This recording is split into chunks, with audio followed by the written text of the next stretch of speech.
Before we begin the agenda, I think Ms. Manjaka has a comment to make regarding the snowstorm. Thank you. Thank you, Mr. Chairman. This is loud. I'm not great at off-the-cuff remarks, so I did prepare something. I apologize in advance. My husband always says, never admire quietly. So in that spirit, I just wanted to take a moment to acknowledge the tremendous efforts of everyone involved in maintaining and restoring normality in the aftermath of the historic blizzard last week. I want to express gratitude for the municipal, state, and mutual aid resources deployed, and acknowledge that every snowplow driver and machine operator is also a human being who had to find a way to show up to work in order to dig the rest of us out. I also want to express my gratitude for our outstanding school department and educators.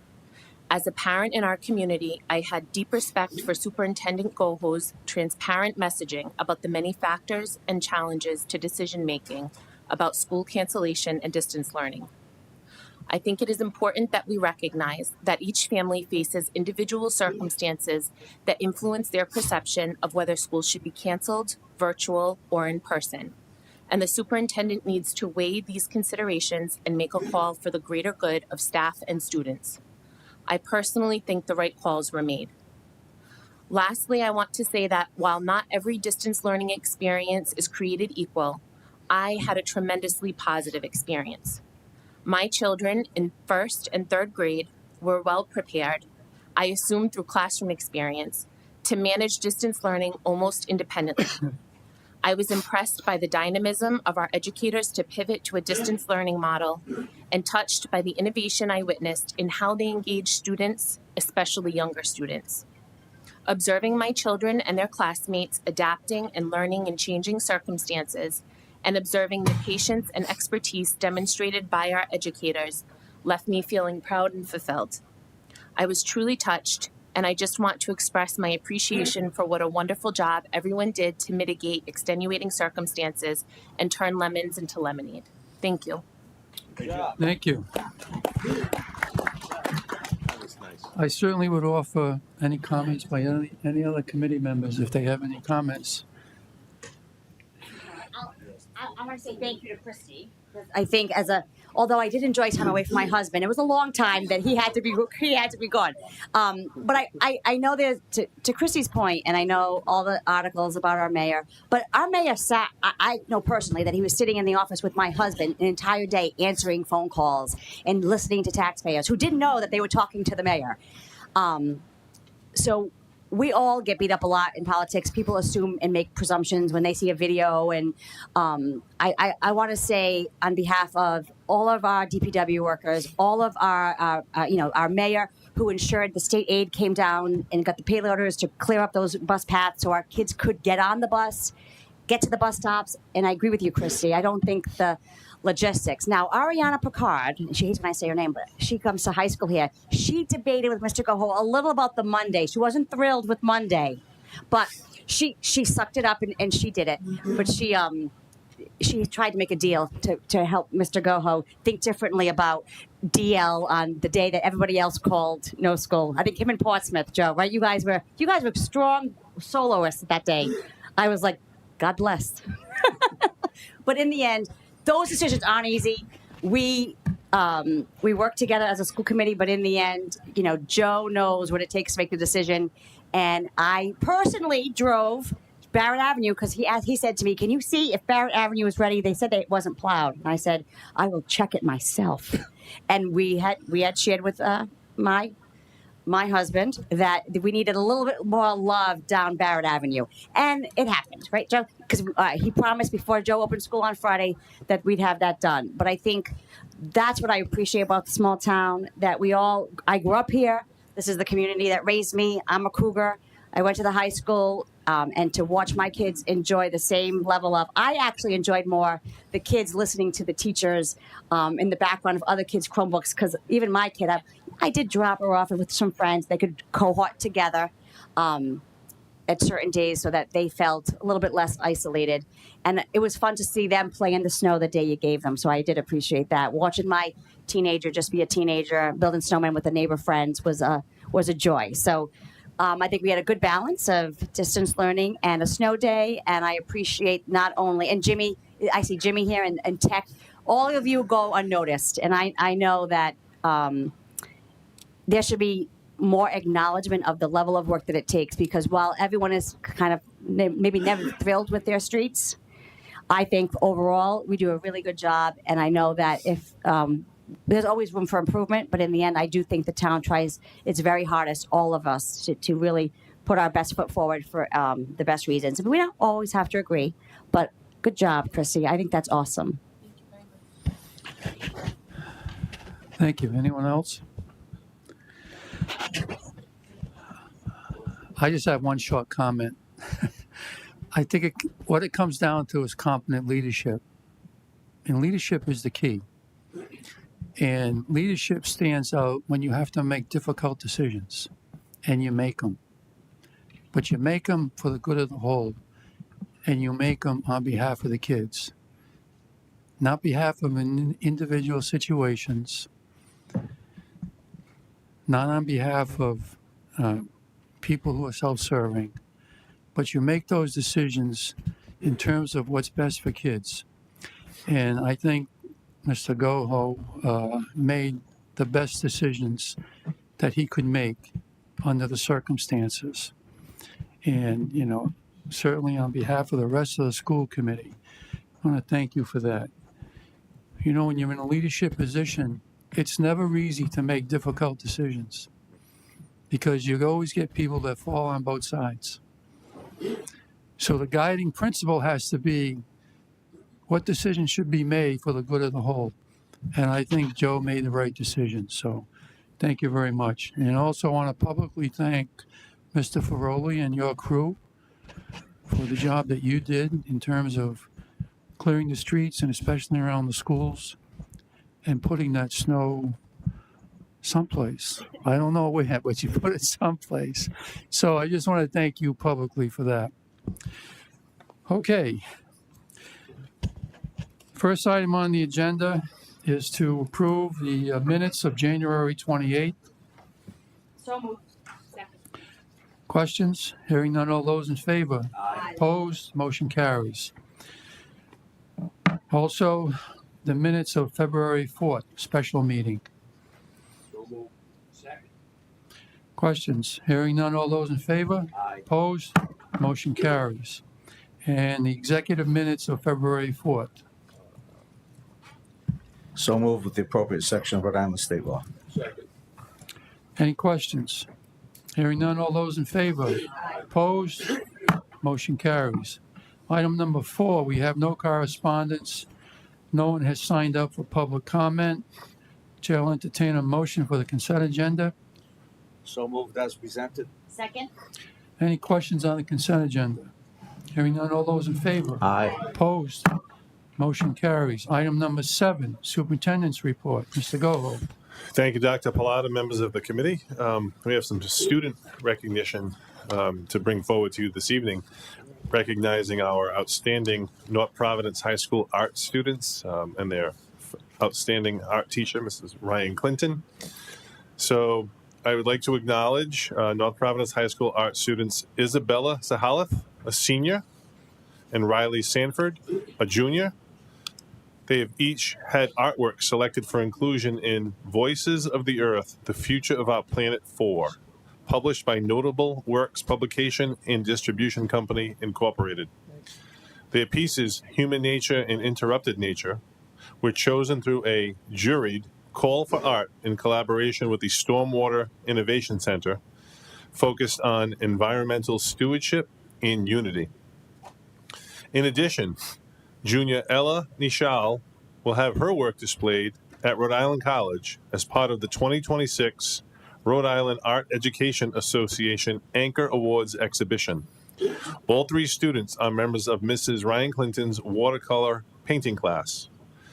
So please, I would like to invite all of our students and Mrs. Clinton up front to receive a citation from Dr. Pallotta on behalf of the school department and the school committee. Please join me in congratulating them on these outstanding achievements, which reflect both their individual talent and continued strength of our high school art program.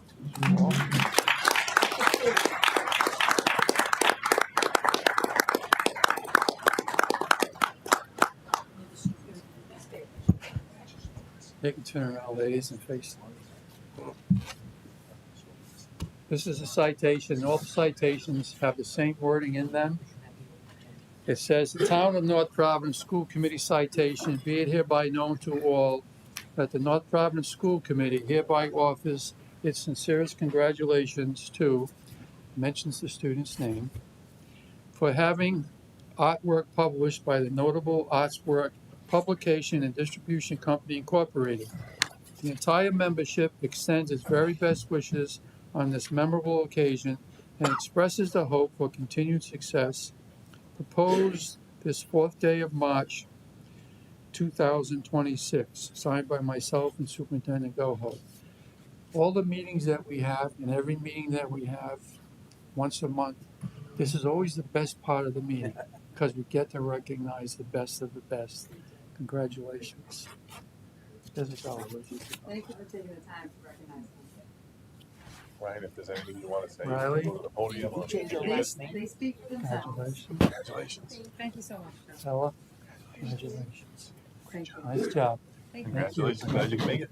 She's a wrestler. Nice work. Yes, she is. She is going to you- New England. Yeah. Yes. Congratulations. Right after this, so she's all sorts of. There you go. All right. Do you guys want photos? Go in the back. Yeah. Yeah. If you guys want.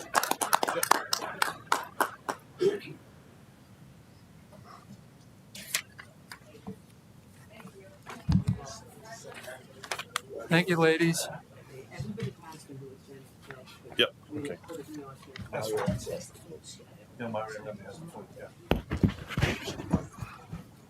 Okay, next item on the agenda, I would request approval by the committee for the enclosed 2026-2027 school calendar as submitted. Motion made. Any questions on the school calendar? Nope. Hearing none, all those in favor? Aye. Opposed?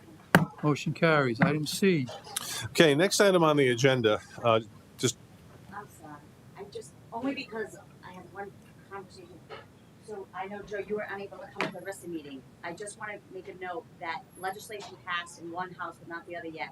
They're moving the primary to the 9th. They haven't, I believe it went to the House but not the Senate yet, but we were told at RISA that we should count on primary day being moved. We just found out Tuesday, and I forgot to double check my packet again. okay, yeah, I haven't heard that. I had a construction meeting Tuesday here, so I couldn't So go. we're all playing catch up in the blizzard, so I appreciate That it. would- But I apologize, Joe. I meant to check it, and then I just remembered it because I was just talking about it. It's the way they're moving it to the. Again, they haven't officially. Both houses haven't approved it, but Tim Ryan and Tom DePaulo and Janine had said that was going to be the new date Okay, because of overtime needed for Labor Day to get election stuff ready. yeah, all right, so we'll wait. Well, we'll So figure it out. we'll still approve the calendar as is with the note that Yeah, I mean, I the primary day could be removed from the 8th to the 9th. All right, so we'll hold off on sending it out a little while longer. Okay. So next item on the agenda, just to give you an overview, the for now. during the blizzard, and by the way, thank you, Ms. Manjaka, Mrs. Picard. Echo your comments, by the way.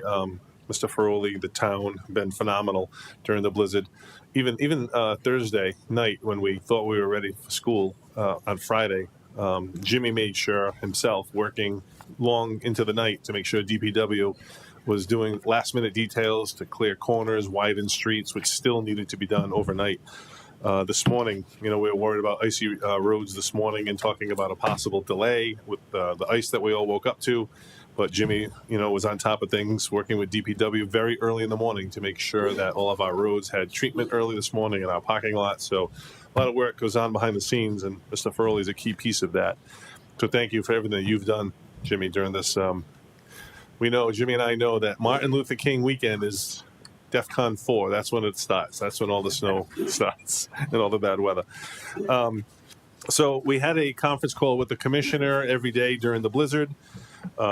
She is going to ask the Council on Education to waive February 23rd, which was a state of emergency day, but had a travel ban. And then she's also going to ask to waive Tuesday, February 24th, which was a state of emergency, but also had a travel ban. We were under a state of emergency for the entire week, but those 2 days particularly had a travel ban. So People assume that automatically when a state of emergency is called, school can't occur and you don't have to make it up. And, as I communicated to everybody, that's not accurate. So the commissioner has had situations, and Mrs. Picard is well aware, there have been state of emergencies and travel bans put in place, and they've asked for school to be, those days to be waived, and the council has denied it. But the commission has indicated to us in her preliminary communications that she's fairly confident that those days will get waived. So I'm just going to ask the committee that when we get the word from the commissioner, they're going to give us some template language. We have to submit a letter to the commissioner asking that we become part of or join the waiver. So for us, the commissioner had called me and commended the district, by the way, on a distance learning plan. As Mrs. Picard said, we were one of only a handful of districts that called a distance learning day on the 23rd. The commissioner called me. She said that caused her to look at the distance learning plans for those districts because she said it was a smart move to do so. And she commended us on our plan. So kudos to Mrs. Seitzinger, Ms. Van Avery for the special ed provisions, our principals who popped in all of the classrooms, our teachers who engage kids very meaningfully. Mike, you missed the praises from Ms. Manjaka as a parent before you came into the meeting, how impressed she was with her children's distance learning experience. So the commissioner did indicate to me that our plan was a really thorough and robust one, which is good. And those days will probably get waived, which means for us, February 24th would not be a makeup day. So once we get the approval from the commissioner that has been approved, we would put together a letter based on the template language that they give us. And I need school committee approval to move forward with that. So at this point, I would ask that you give me the pre-approval to submit a letter to the Commissioner of Education requesting a waiver for February 23, 24, that time period. But for us, it would be Tuesday, February 24. I put both days on the agenda because I'm just not sure what the waiver language is going to say or what it's going to allow. Second. Just the question. Gina moved.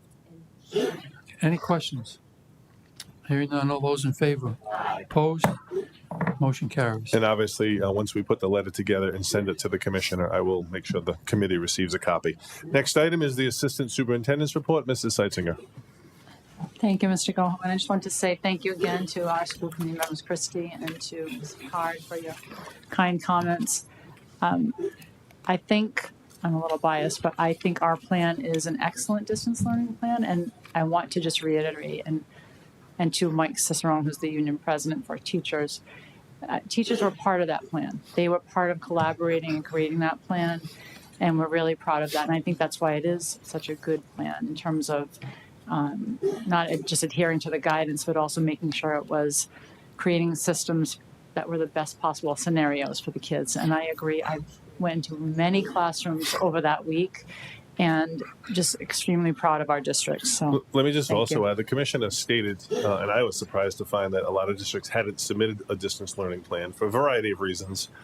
For us, it's really key to maximize the days that we have allowed this particular year because, as I've explained to the committee with the school construction project, they need every second of the 10-day window to tear down the building and prepare those grounds. And that was not a factor when we built Stephen Only and McGuire because we had swing spaces. They could start demolishing those buildings sooner. Mm-hmm. So we can't do it, obviously, until school gets out.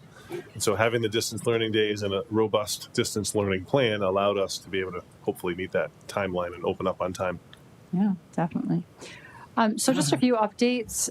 We completed our winter assessments for K-12, and that includes iReady diagnostic assessments and also STAR assessments at the high school. And we're using that data now to provide interventions and support our students. And then I will talk about learning walks also, which is on the second page. We completed our winter learning walks across all of our schools. And with that information, we do debrief meetings. Again, we summarize our feedback and support, and just extremely productive in providing information to our teachers in terms of what supports do we need to continue to do to provide further instruction and for our students. So we'll be going on to our spring learning walks next, and that will be starting soon. And our curriculum meetings are continuing. We're getting ready for RICAS assessments. All the state assessments are coming up. So that's our next focus in terms of K-12. And next, we'll be having our district health and wellness curriculum meeting. That wellness committee meeting will be in March, and we're looking forward to planning our health and wellness week. And then our technology committee is also going to be meeting. There's lots of updates to our technology plan that our data director has been working on, Mr. McNally. So we're looking forward to updating that. We did have our district spelling bee in February. That was a great event. And we had our winner, Sophie Dreyer from grade 4 from Wayland, who was one of our first, I think, 4th grade students that's won, that was really exciting. And Sam Guerra, grade 8 from Birchwood, was our runner-up. So she'll be competing in the state spelling bee on March 21st. We also have one last thing. We also have K registration coming up. We're looking forward to that. On March 14th, it'll be Stephen Only and Wayland. And then on the 21st, it'll be Woodhaven, which is now Centerdale and Greystone, and McGuire. So that's always a really positive event to see the new students coming in, and they're so excited to meet their principals and everyone there. So thank you for that. That's it. Any questions? Thank you. Next item on the agenda, item number 8, school committee reports. We have none. We have no old business, and we have no new business. Item 11, approval of bills. Second. Any questions on the bills? Hearing none, all those in favor? Aye. Opposed? Motion carries. Item 13, we have no request to address the committee. We have no pending business. Oh, use of property. Oh, I'm sorry, item number 12, use of property. Motion made. Any questions on use of property? Hearing none, all those in favor? Opposed? The motion carries. We have no request to address the committee. We have no pending business. The chair will entertain a motion to adjourn. Second. All those in favor? Opposed? Motion is approved. Meeting is adjourned. Thank you, everyone.